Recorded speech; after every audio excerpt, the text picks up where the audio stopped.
kedalaman dari permukaan air. Berapakah tekanan hidrostasis yang dirasakan ikan? Yang pertama, kita bisa mencarinya dengan rumus tekanan atau pH, yaitu RJH. Nah, sebelum itu kita mencari deltanya terlebih dahulu. Nah, di sini 100 dikurang 15 sama dengan 85 cm. Kemudian ini kita ubah menjadi meter, menjadi 0,85 meter. Setelah itu kita kembali menggunakan rumus tekanan.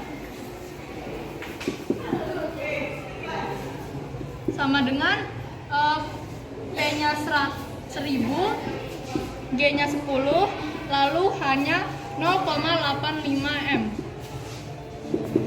Setelah itu kita ubah 0,85 M menjadi pecahan, yaitu 85 per 100. Lalu kita coret 0 dengan 0 yang menjadi 100 dikali 85. Hasilnya adalah 8.500. Berapakah gaya yang harus diberikan agar dapat mengangkat kota tersebut? Rumusnya F1 per A1 sama dengan F2 per A2. F1-nya X per A1-nya 5 sama dengan F2-nya 5000 per A2-nya 250. Nah, ini kita kali silang ya. 250X sama dengan 25.000. Nah, di sini X-nya di sini, lalu 25.000 per 250 sama dengan, ini kita bisa coret, jadi tinggal 100 kasih. Mengapa gayung mengapung di atas air? Karena massa jenis gayung lebih kecil dari air. HVS mampu menahan air di dalam gelas agar tidak tumpah. Hal tersebut karena kertas mendapatkan dorongan udara yang lebih besar daripada gelas di dalam air. Sehingga kertas mendapat dorongan yang mengakibatkan air dalam gelas tidak tumpah. Mengapa kaki bebek lebih mudah berjalan di lumpur dibanding kaki ayam? Karena kaki bebek memiliki luas permukaan yang lebih besar, jadi tekanan ke lumpurnya lebih kecil, jadi dia bisa lebih mudah berjalan di lumpur. Nah, untuk penyelesaian nomor 7 itu pertanyaannya, jika minyak dan air disatukan dalam pipa, maka apa yang akan terjadi? Yang akan terjadi itu, minyak akan beredar di atas air. Hal itu terjadi karena massa jenis air itu lebih tinggi atau lebih berat dibandingkan dengan massa jenis minyak. Apa saja faktor-faktor yang memengaruhi tekanan? Faktor-faktor yang memengaruhi tekanan itu: 1. Luas permukaan. Semakin besar luas permukaan, maka semakin kecil tekanan. Semakin kecil luas permukaan, maka semakin besar tekanan. Lalu gaya tekan. Semakin besar gaya tekan, maka semakin besar tekanan. Semakin kecil gaya tekan, maka semakin kecil pula tekanan. Ini adalah mengapung, di mana suatu benda berada di atas permukaan air. Ini melayang, di mana suatu benda tidak ada di atas permukaan atau di dasar air. Ini adalah tenggelam, di mana suatu benda itu berada di dasar air. Kalau C-nya diketahui negatif, maka sisanya apa? Kalau C-nya negatif, maka ini tarik-menarik, berarti ini positif. Dan ini dorong-mendorong, berarti ini positif juga. Ini dorong-mendorong negatif. Lalu ini tarik-menarik positif. Jadi ini. Apa sifat-sifat muatan? Sifat-sifat muatan ada 3, yaitu netral, positif, dan negatif. Mengapa petir dapat terjadi? Karena adanya beda potensial antara awan dengan bumi atau dengan awan lainnya. Teman-teman, jadi kita akan membahas inti-inti fisika nomor 14. Jadi nomor 14 ini soalnya itu adalah kegunaan elektroskop.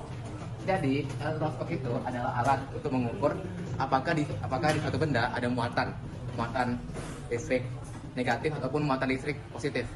Oke, jadi bentuknya seperti gini ya. Kayak ini bola, ada kepala, ada kakinya juga. Kakinya ini terbuat dari aluminium. Jadi ketika dalam kondisi netral atau tidak ada benda yang mendekatkan, dia akan bentuknya seperti ini. Jadi di kepala dan di kakinya itu sama jumlah sama jumlah proton dan elektronnya. Jadi ketika dia didekatkan oleh benda yang bersifat negatif atau muatan negatif, dia kepalanya ini akan menjadi muatan positif. Ini mereka akan tarik menarik. Dan juga di kakinya ini akan menjadi muatan negatif semua karena elektron berpindah dari sini ke sini. Jadi muatan positif ada di sini berpindah di sini, muatan negatif ada di sini berpindah di sini. Jadi ini akan saling menjauh karena dia kalau menolak karena dia sama muatannya. Kalau dia didekatkan sama muatan positif, kebalikannya. Yang di sini adalah muatan negatif. Ini akan saling menarik dan juga di sini akan menjadi muatan positif. Muatan positif itu juga berpindah ya dari ini muatan negatifnya berpindah ke sini, muatan positifnya berpindah ke sini. Jadi ini akan juga kalau menolak karena muatannya sama positif. Si gedung tinggi itu lebih dekat dengan awan. Awan yang bermuatan listrik itu dapat menyambar ke gedung tinggi tersebut. Lalu, apalagi jika gedung tinggi tersebut terbuat dari hal yang menghantar listrik, seperti logam. Oke, jadi nomor 16 ini kita akan membahas bagaimana cara menggunakan ampermeter dan voltmeter dalam rangkaian yang benar. Jadi, ampermeter itu berfungsi untuk mengukur kuat arus listrik dalam suatu rangkaian. Kalau voltmeter itu dia untuk mengukur tegangan dalam suatu rangkaian. Jadi, kalau kita gambarkan di rangkaian,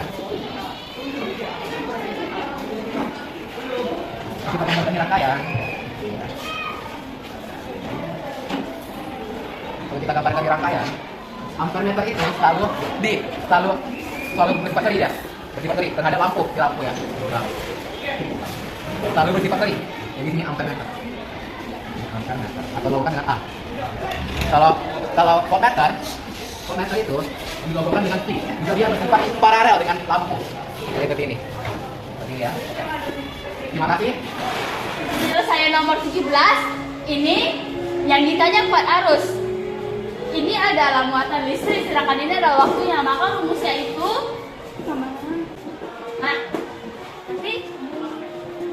muatan listriknya itu sama 300 dan waktunya itu 1 menit. 1 menit berarti sama dengan 60 detik. Nah, jika dijumlahkan maka hasilnya 5.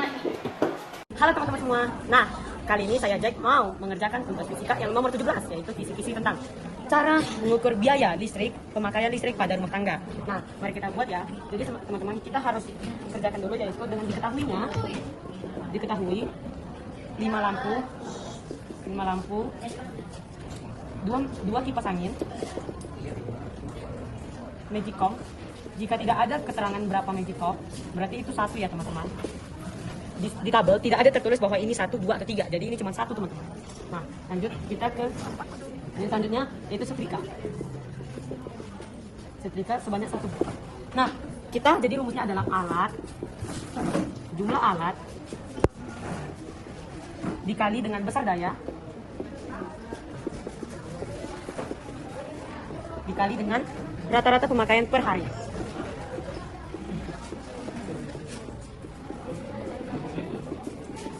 Nah teman-teman, mari kita mulai mengerjakannya. Jadi besar dayanya yaitu 30 watt, ini adalah 50 watt, ini adalah 100 watt, dan ini adalah 150 watt. Dikali dengan rata-rata pemakaian 5, 10, 2, dan 3.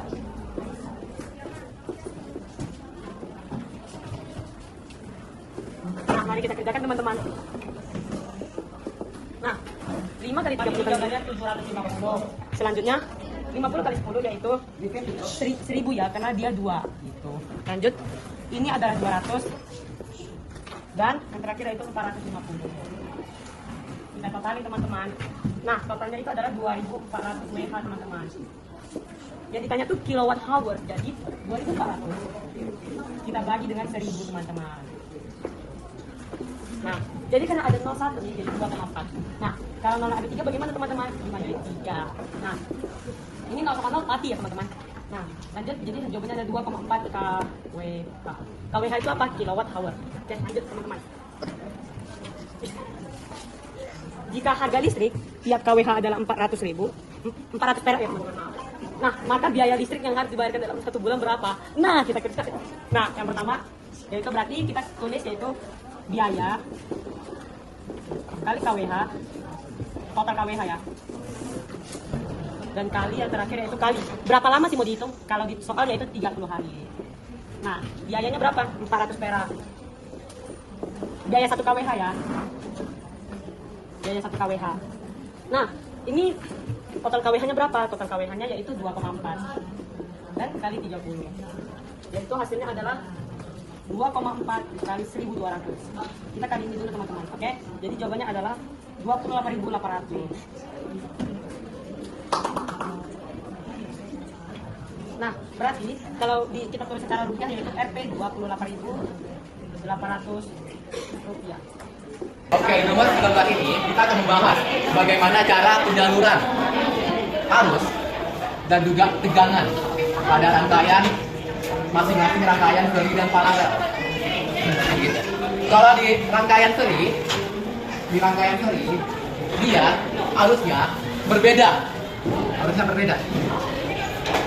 berbeda setiap ini ya. Bisa besar di rangkaian di S1 dia besar, di rangkaian kedua dia menyusut. Kebalikannya, jika di rangkaian paralel dia sama semuanya. Gimana mas sama? Sama. Jadinya sama. Atau bisa dibawakan dengan I tot sama dengan I1 sama dengan I2 sama dengan I3. Kalau I total dalam rangkaian seri dia ditambahkan I1 ditambah I2 ditambah I3 dan seterusnya. Kalau tegangan atau di sini volt di rangkaian seri dia sama setiapnya. Dia sama setiap ini. Jadi di rangkaian seri hambatan pertama sama, di hambatan kedua sama. Lalu kita sambungkan dengan I tot sama dengan I1 sama dengan I2 ataupun I3 sesuai dengan hambatannya. Dan juga kebalikannya, jika di rangkaian paralel tegangan totalnya itu berbeda-beda setiap hambatannya. Jadi pada dengan seperti ini. Satu ditambah Oke, terima kasih. Nah, teman-teman lanjut kita ke nomor 20. Nomor 20 yaitu kita mengerjakan tentukan hambatan pengganti. Tentukan hambatan pengganti di sini ada 2 jenis rangkaian, yaitu ini rangkaian paralel dan ini adalah rangkaian seri. Jadi yang garis ini merupakan rangkaian seri, teman-teman. Nah, kita harus tahu dulu rangkaian serinya ada berapa? 30 dan 10, 30 dan 10. Dan untuk rangkaian paralel ini kita jumlahkan dulu jadi seri, teman-teman. Yaitu RP sama dengan 1/60 tambah 1/50 tambah 20. Kalau ini cuma 1 doang, teman-teman, jadi tidak perlu ditambahkan. 1/60 tambah 1/60 sama dengan, kita cari dulu yang bisa sama karena kebetulan penyebutnya udah sama. Jadi 60 kali berapa sih yang bisa hasilnya 60 gitu. Jadi kita harus samakan dulu, teman-teman. Nah, kebetulan ini kan bisa dikali 1, teman-teman, semuanya. 1 kali 60 kan udah 60, jadi 1 tambah 1 dengan 2/60.